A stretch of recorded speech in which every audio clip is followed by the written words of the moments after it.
Involontaire après avoir accidentellement tué un étudiant. Nouveau rendez-vous de l'information sur Sika. Bienvenue à tous. En Afrique du Sud, on vote ce mercredi pour des élections municipales aux allures de test pour l'ANC, le parti au pouvoir. Un scrutin où l'opposition pourrait arriver en tête dans plusieurs villes du pays. Les bureaux de vote ont ouvert ce mercredi à 7 h heure locale pour cette élection où plus de 26 millions d'électeurs sont appelés à voter. Trois villes sont au centre de toutes les attentions, la capitale Pretoria, Johannesburg et Port Elizabeth.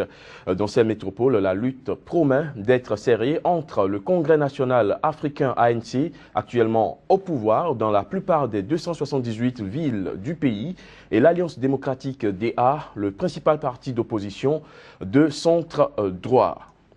Et parlons toujours des municipales en Afrique du Sud. Il faut dire que hier, mardi, les citoyens qui ne pouvaient voter aujourd'hui s'étaient déjà rendus aux urnes pour déposer leur bulletin de vote. C'est le cas à Vuani, dans les quartiers où des écoles ont été brûlées suite à une dispute sur les circonscriptions électorales. Je vous propose de suivre quelques personnes qui se prononcent sur les enjeux de ce scrutin. People are going to vote. Everybody wants to vote. Les gens vont voter. Tout le monde veut voter parce qu'ils savent que ces votes sont très importants. C'est un papier légitime. Pour nous, c'est comme un référendum. Et tout le monde veut du changement. It's a referendum to us, and everybody wants a change. We have been voting over the years, so this is the 10. Nous avons voté pendant des années. Nous devons continuer à le faire. Donc, ceux qui veulent voter doivent le faire. Et ceux qui ne le veulent pas, c'est leur droit démocratique de ne pas le faire. It's their democratic right not to vote. Au Zimbabwe, la répression contre les anciens combattants qui critiquent le président Robert Mugabe s'est poursuivie hier, mardi, et ce avec l'arrestation de deux nouveaux responsables. Selon une association d'avocats, Hedman Moyo, vice-président national de l'Association nationale des vétérans de la guerre de libération, et son homologue de la région de Harare, Samuel Bila, ont été arrêtés par la police qui leur reproche de saper l'autorité du président Robert Mugabe. Cela porte donc à 5 le nombre de responsables des anciens combattants déjà arrêtés. En Tunisie, le président Bédi Caïd Essebsi a engagé des consultations pour désigner le chef du futur gouvernement d'union dont le nom doit être annoncé cette semaine. Les concertations ont réuni plusieurs partis dont Nida Tounes, fondée par le président lui-même, et les islamistes d'Ennahda, mais aussi les syndicats UGTT et le patronat UTICA. Reportage. Consultation en Tunisie sur le futur chef du gouvernement. Après un vote de défiance ce samedi contre le cabinet sortant, une source à la présidence a affirmé ce mardi que le nom du futur chef du gouvernement sera annoncé cette semaine, très probablement mercredi. En effet, samedi dernier, le Parlement a retiré sa confiance à l'équipe du chef du gouvernement, Habib Essid, un indépendant de 67 ans nommé il y a tout juste 18 mois. S'il a d'abord dit être prêt à démissionner, Habib Essid a ensuite annoncé qu'il ne partirait qu'après un vote au Parlement et dénoncé des pressions pour l'obliger à quitter son poste.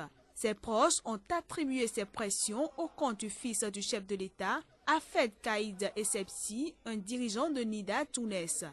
D'un autre côté, plusieurs médias ont indiqué que le président avait proposé le nom du ministre des Affaires locales, Youssef Chahed de Nida Tounes, pour succéder à Habib Essid.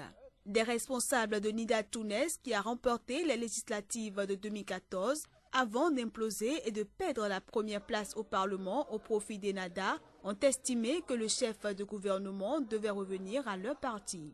Pour rappel, le président s'est dit le 2 juin en faveur d'un gouvernement d'union nationale face aux critiques contre le cabinet d'Habib Essid, accusé d'inefficacité alors que la Tunisie traverse une période sensible avec une économie en crise et des menaces djihadistes.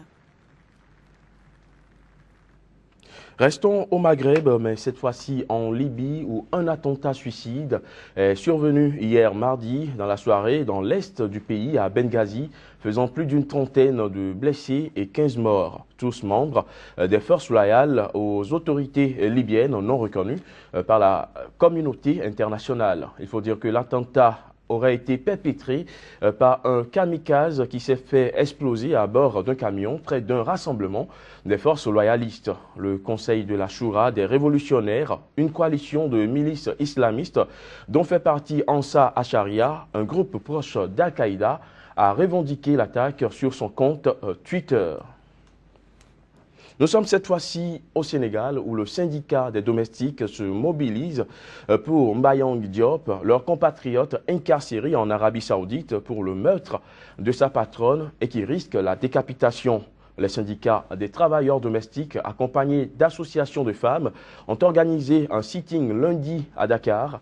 Ils souhaitent que la jeune femme soit graciée et que le Sénégal protège mieux ses employés de maison sur son territoire comme à l'étranger. Tchèque Berthe.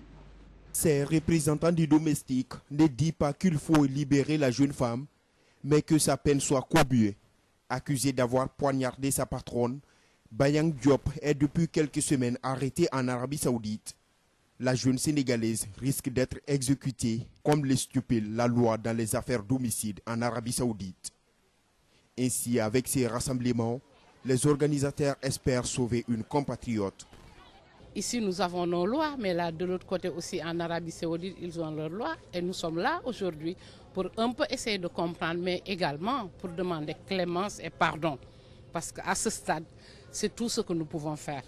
Pour espérer sauver la jeune Sénégalaise, les mobilisations se multiplient dans son pays. D'abord sur les réseaux sociaux, mais aussi avec les organisations des domestiques et de défense des travailleurs. Au niveau de l'État, le ministre des Affaires étrangères a affirmé qu'il est en train de suivre la situation.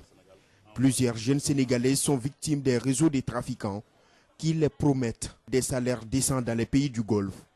Une fois sur place, elles se voient confrontées à une toute autre réalité. Bien dissimulée, l'association des domestiques des maisons appelle le Sénégal à mieux protéger ses employés des maisons sur le territoire national comme à l'étranger. À cet effet, elle mène le combat pour que soit ratifiée par le Sénégal la Convention 189 de l'OIT sur les travailleuses et travailleurs domestiques.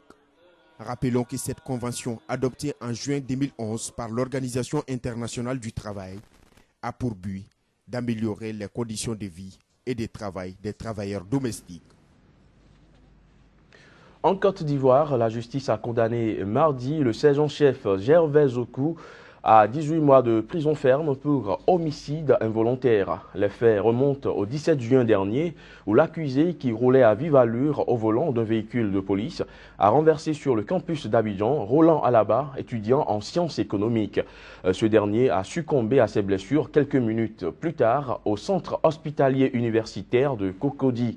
Selon un membre de la Fédération estudiantine et scolaire de Côte d'Ivoire, cette condamnation est trop clémente. Rappelons que depuis plusieurs mois, le climat est agité à l'université Félix Houphouët-Boigny d'Abidjan.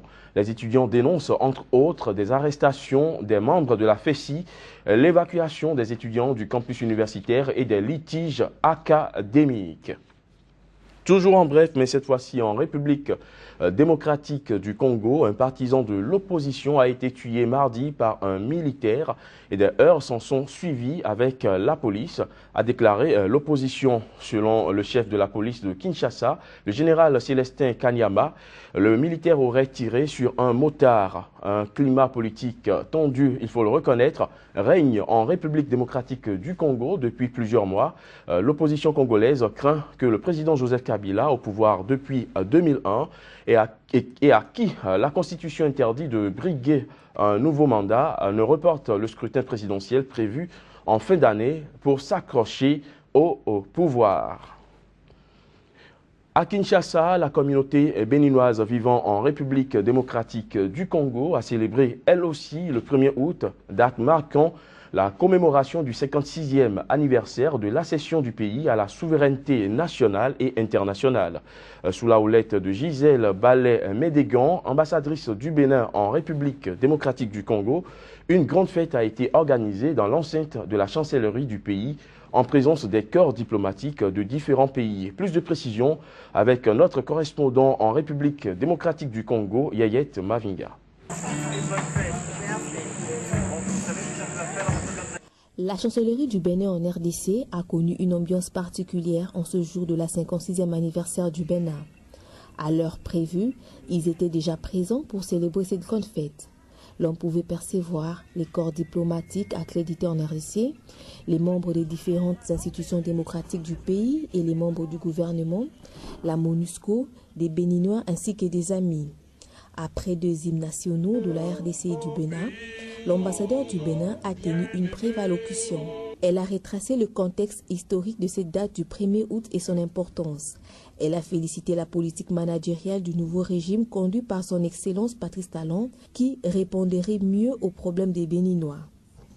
Au regard de la présence d'une grande communauté béninoise en RDC, Madame Gisèle Ballet-Médégan ne souhaite que la paix en RDC. D'où il serait souhaitable d'éviter un bain de sang en prenant le dialogue entre Congolais.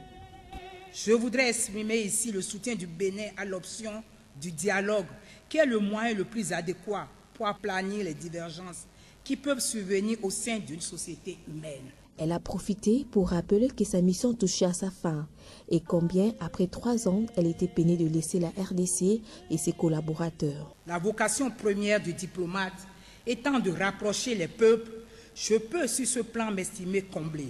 En effet, mon séjour ici a été une expérience agréable et enrichissante. Aux couleurs nationales, un gâteau était partagé et un toast à l'honneur de tous les Béninois et à la coopération Bénin-RDC. Pour associer l'utile à l'agréable, la musique béninoise a agrémenté la soirée.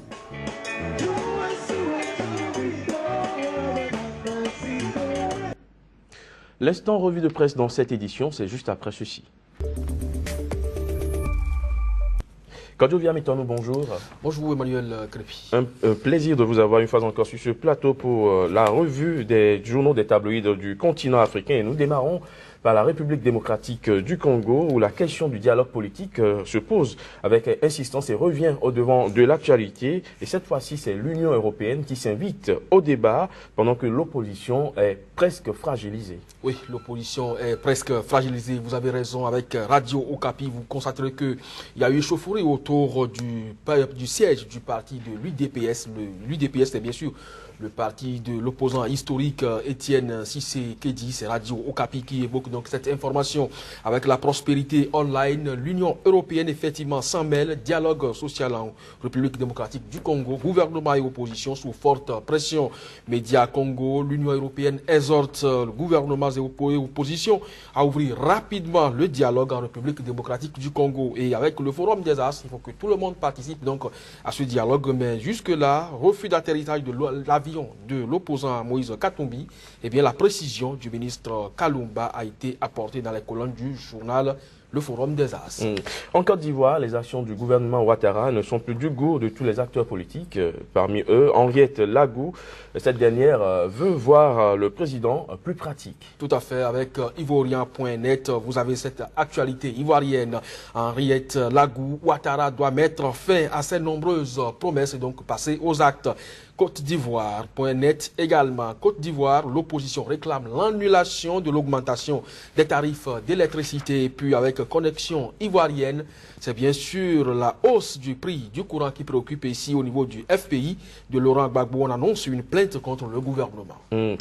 Au Bénin, la filière véhicule d'occasion fait la une de l'actualité de ce mercredi. Tout à fait, Emmanuel Crépi avec Adjinakou, coopération sud-sud d'abord, Patrice Talon au Nigeria depuis ce mardi matin donc pour réchauffer les liens entre ces deux pays, surtout le voisin de l'Est qui profite beaucoup plus à l'État béninois. Fraternité cette fois, gestion de la filière véhicule d'occasion, le rapport de la mission d'audit accable la Ségub. Mais non, la nouvelle tribune apporte de clarification, de précision là-dessus. Nouvelle tribune en effet, filière véhicule d'occasion au Bénin, accusé, Ségub livre sa version des faits. La version, vous le lirez donc dans les colonnes du journal La Nouvelle Tribune. Merci Kodjovi d'avoir une fois encore feuilleté pour nous les tabloïds sur le continent africain. On vous retrouve certainement demain pour d'autres informations encore plus croustillantes. Bien évidemment. Mesdames et messieurs, ce sera tout pour cette édition. Merci de l'avoir suivi.